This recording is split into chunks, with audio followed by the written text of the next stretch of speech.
You've probably seen the scary headlines, the ones that say the sunscreen in your bathroom contains something a government agency won't call safe. And maybe, quietly, it's made you nervous about the very thing I keep telling you is the most important product you own. So, today, let me do something the headlines never do. Let me tell you exactly what the government actually said, exactly what it didn't say, and why the honest truth should make you feel more in control, not less. Headlines are built to frighten you into clicking. Today we're going to do the opposite. We're going to read the fine print together and walk away calm. And let me say the most important thing right up front, before anything else. Please do not stop wearing sunscreen. By the end, you'll understand why. Quick, honest note first. Some links below earn me a small commission at no cost to you, and I'm telling you the truth either way. So let me lay out what really happened. Plainly. A few years ago, the Food and Drug Administration took a fresh look at the active ingredients used in sunscreens sold in the United States. They reviewed 16 of them, and of those 16, they decided that only 2 could be fully classified as, in their words, generally recognized as safe and effective. Those 2 are the mineral filters, zinc oxide and titanium dioxide, the ones that work by sitting on top of your skin like a physical shield. Now here's the part the scary headlines skip, and it changes everything. The agency did not turn around and declare the other ingredients unsafe. That is the distortion. For most of the remaining filters, the agency said something very different, and much more boring. We don't have enough data yet to call these safe and effective, so we're asking the manufacturers for more studies.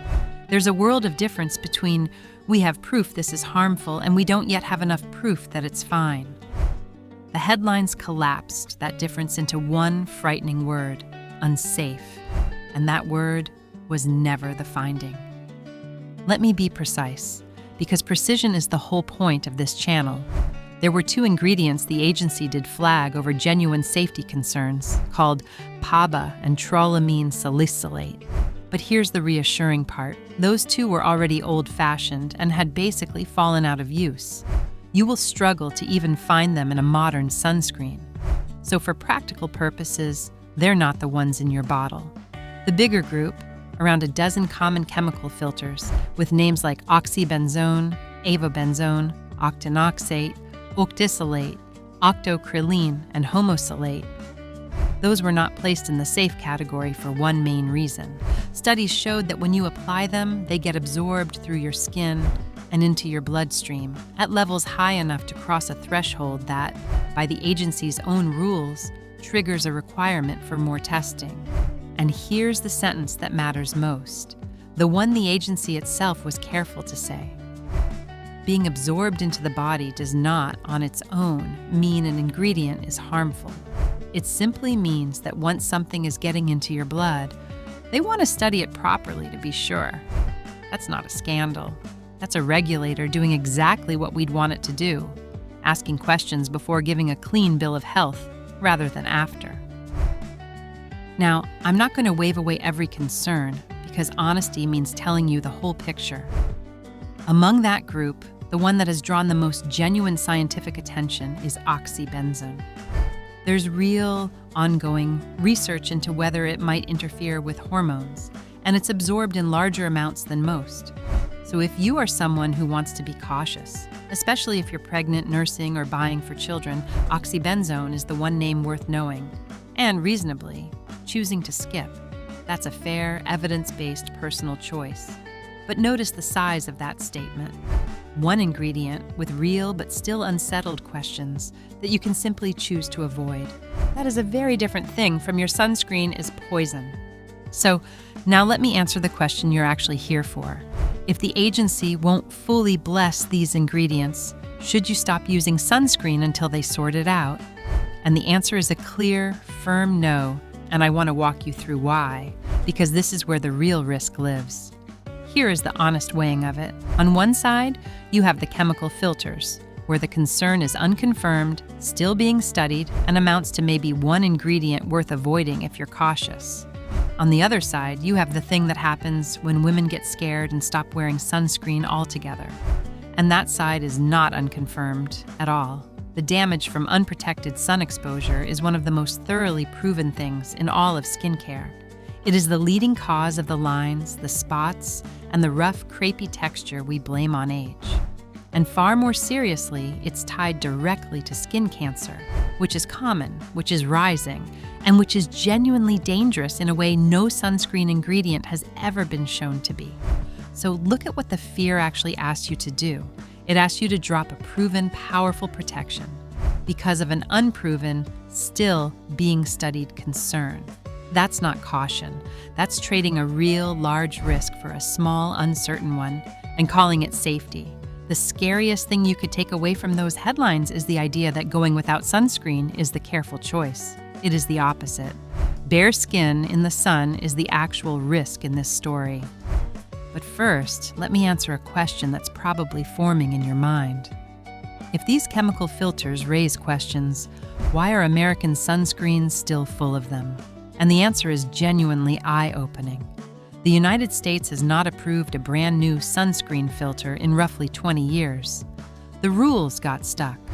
Meanwhile, the rest of the world, including Europe and Korea, moved on and approved newer filters that are better studied, often absorb far less into the skin, and feel more elegant to wear. So, Americans aren't choosing these older ingredients because they're the best available on Earth. They're choosing them because, for the most part, they're what the outdated American rulebook still allows. That's the real frustration buried in this whole story. It isn't that your sunscreen is dangerous, it's that women in other countries have had access to better, gentler options for years, and the rules here simply haven't caught up. Knowing that reframes the whole thing. You're not in danger. You're in a country that's behind, and that's a problem of paperwork, not poison. Now let me give you the move that gives you the best of both worlds, because there's no need to gamble at all. If the headlines have rattled you, the simplest, smartest answer is to switch to a mineral sunscreen. Remember the two ingredients the agency fully endorsed? Zinc oxide and titanium dioxide. Those are the mineral filters. They sit on top of the skin rather than absorbing in. They have the agency's strongest stamp of approval, and they're often the gentlest choice for the reactive, sensitive skin so many of us have after 45. The old complaint about mineral sunscreens was the chalky white cast, but the newer formulas, many of them the lovely lightweight ones coming out of Korea and Europe, have largely solved that. So you get the protection, you get the ingredients with the cleanest bill of health, and you get to stop worrying about the headlines entirely. That's not a compromise. That's just a smart, calm choice. And if you love your current chemical sunscreen, feel good wearing it, and it's not full of oxybenzone, you are not doing anything reckless by continuing. Those products remain legal, widely used, and there is still no finding that they're harmful. The most protected skin is the skin wearing the sunscreen you'll actually use every day. A perfect mineral sunscreen sitting unused in a drawer protects no one. Before I bring it home, one warning about the other ditch, because there's always another ditch.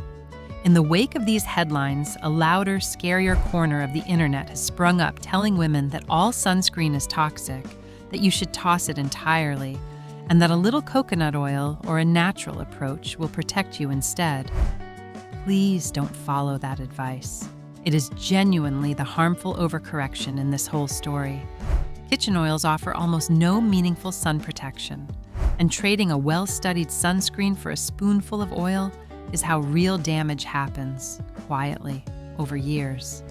The honest reading of the science is calm and boring. Keep wearing sunscreen lean mineral if you're worried, and ignore both the panic that says your bottle is poison and the panic that says you don't need one. The truth lives in the unexciting middle, as it usually does. And while we're being practical, the bigger sunscreen mistake almost none of these headlines mention has nothing to do with ingredients at all. It's that most of us use far too little and rarely reapply. A proper amount for your face and neck is about a teaspoon, applied as the last step every morning and topped up if you're out in strong sun for hours. A gentle, well-chosen sunscreen used generously and consistently will protect you far better than an ideal one used in a thin, occasional smear. The habit matters more than the brand. Let me bring it all home plainly. The agency did not call your sunscreen unsafe. It fully approved the 2 mineral filters, flagged 2 old ingredients you won't find anyway, and asked for more data on a dozen others because they absorb into the body, while explicitly saying absorption is not the same as harm. If you want maximum peace of mind, choose a mineral sunscreen with zinc oxide or titanium dioxide, and skip oxybenzone, especially if you're pregnant, nursing, or buying for little ones.